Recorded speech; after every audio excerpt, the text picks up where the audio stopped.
Très bien, merci mon colonel, merci de ces mots d'introduction. Je vais être donc bref dans ce lancement de réflexion.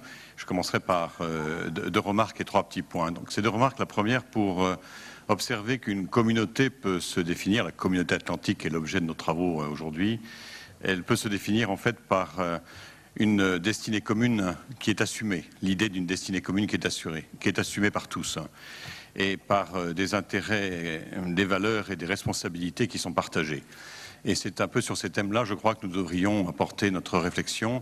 Quels sont les intérêts que nous défendons tous en commun dans une communauté? Quelles sont les valeurs qui nous portent? Et pouvons-nous les identifier? Et quelles sont les responsabilités que nous voulons assumer ensemble? Première remarque de méthodologie.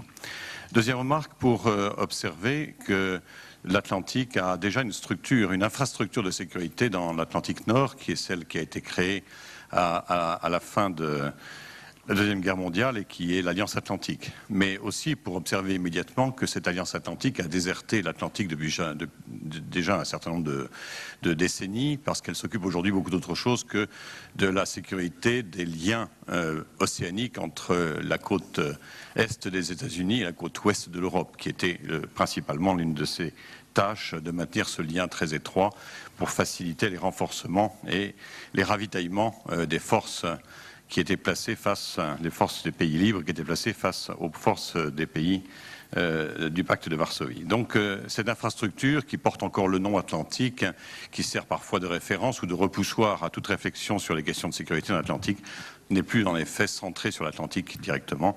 Et j'observerai d'ailleurs que les grands trafics maritimes de liens entre le continent d'Amérique du Nord et l'Europe de l'Ouest, qui passait aux alentours du 50e nord jusqu'ici, est descendu au niveau du 40e et n'est plus dans ce chemin qui allait vers les îles britanniques, mais dans le chemin qui va vers la Méditerranée. C'est là que les flux se sont déplacés et c'est là que les flux stratégiques sont importants.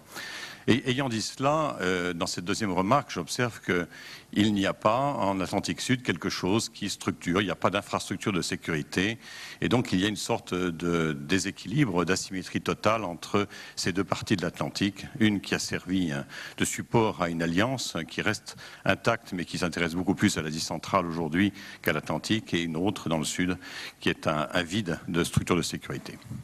Alors, après ces deux remarques, quelques points.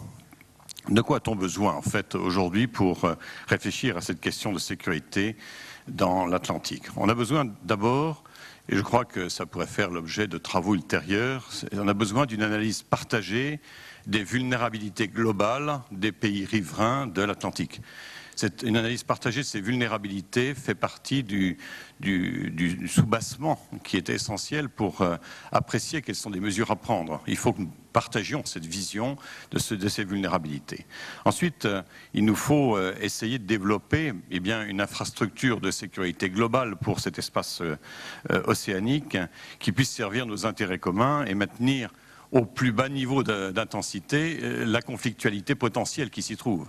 Des vulnérabilités d'un côté, une infrastructure de l'autre, qui maintiennent, je dirais, à bas niveau toutes les difficultés que nous pouvons rencontrer, qui peuvent servir de cristallisation pour des affaires conflictuelles. Alors, comment peut-on faire cela? Je crois qu'il y a aujourd'hui, en répondant peut-être aux questions sur cette analyse des vulnérabilités globales, je crois que nous avons aujourd'hui comme intérêt commun collectif d'éviter une criminalisation des échanges transatlantiques. Je me place comme marin. Vous savez qu'il y a eu un travail très collectif qui a été fait pour lutter contre la criminalisation des Caraïbes, que ce travail a été très, très efficace et qu'il est encore en cours, et qui est une relation étroite entre les forces des différents pays riverains de la Caraïbe pour éviter que les trafics de drogue en particulier ne polluent l'ensemble de la région. Et d'ailleurs, on observe qu'une partie de cette réalité, après avoir été combattue dans la Caraïbe, s'est déplacée vers le sud, et on sait que le golfe de Guinée est devenu l'un des points d'entrée d'une forme de trafic qui était chassé de ces zones habituelles de la Caraïbe. Donc nous avons besoin et je pense que ça pourrait être l'objet d'un premier travail collectif d'empêcher la criminalisation des échanges transatlantiques. Je crois que ce point-là fait partie des intérêts communs, fait partie d'une réflexion commune et pourrait, je dirais, rassembler tous les pays riverains pour leur donner l'idée et les moyens d'échanger sur ce thème et de réunir leurs forces, réunir leurs responsabilités.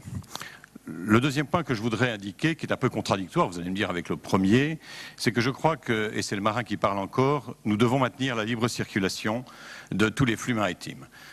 L'espace océanique est un espace fluide, un espace qui est ouvert à tous et dans lequel le sang de la mondialisation doit pouvoir passer sans difficulté.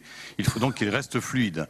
Et l'un des problèmes que nous avons à résoudre tous, c'est dans la sécurisation des flux maritimes, de faire en sorte que cette sécurisation ne se traduise pas par une aliénation des espaces maritimes par les pays riverains et que cette aliénation ne vienne pas compliquer finalement la fluidité nécessaire. C'est ce qu'on appelle dans le vocabulaire un peu abstrait les 70 bleus et les 30 verts de la planète.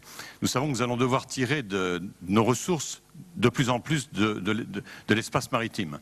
Nous avons quelque part épuisé les ressources des 30% verts de la planète, 30% émergés de la planète, où nous avons le sentiment que nous sommes en train de les épuiser, et nous allons devoir trouver dans les 70% bleus restants une grande partie des ressources dont nous avons besoin.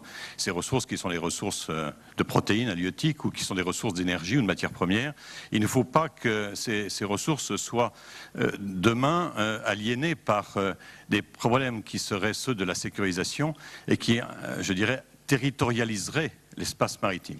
Garder la fluidité. Hier, on parlait de la Convention de Montego Bay et de ces biens communs de l'humanité qui doivent être d'accès facile pour tous. Et on parlait, et M. Figueiredo nous rappelait que la nécessité de les garder ouverts pour les pays les moins développés était une chose importante. Deuxième remarque donc, deuxième point, maintenir la libre circulation et faire en sorte que la sécurisation des flux maritimes ne se traduise pas par une territorialisation rugueuse qui empêche finalement l'exploitation de ces espaces. Troisième point, je crois que, et ça sera mon point de conclusion, je vais m'arrêter là, je crois qu'il nous faut trouver les moyens d'organiser des espaces régionaux, des sous-espaces, de telle façon qu'ils aient une capacité de réaction aux problèmes de sécurité. Je crois qu'on ne peut pas se contenter de grandes idées, de grands principes et de grands modèles. Il faut aussi être très concret et rentrer dans des espaces qui sont particuliers, bien désignés, et faciliter la coordination des moyens de sécurité, des moyens militaires, des moyens de renseignement, des moyens de suivi, de telle façon qu'on garantisse, je dirais, la sécurité des pratiquants de la mer, des pratiquants des espaces océaniques dans un certain nombre de régions. Alors on peut bien sûr penser immédiatement au golfe de Guinée, où on s'aperçoit que les activités offshore sont aujourd'hui visées par des prédateurs qui essayent d'en tirer bénéfice de l'argent des pétroliers, d'argent des investisseurs. Et donc on s'aperçoit qu'il y a des rackets, qu'il y a toute une série de phénomènes qu'on met sous le nom de piraterie. Et je crois que là, l'organisation de sécurité collective, la France participe, vous le savez, à travers une mission qu'elle maintient là-bas depuis très longtemps, la mission Corimbe, participe à ce travail collectif de sécurisation du golfe de Guinée. Je crois qu'il y a de la place aujourd'hui pour des structures d'organisation collective, de sous-espaces régionaux, comme la chasse à la drogue en Caraïbes a été faite. Je crois qu'on peut faire aujourd'hui, on peut imaginer une chasse aux rackets des activités maritimes dans le golfe de Guinée. Il y a là tout un champ de réflexion à approfondir.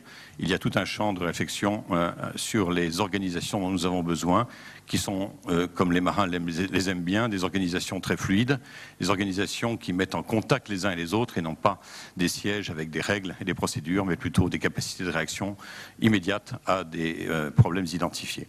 Je m'en tiendrai à ces trois petits points que je vous livre pour réflexion et comme introduction à ce thème. Merci. Merci.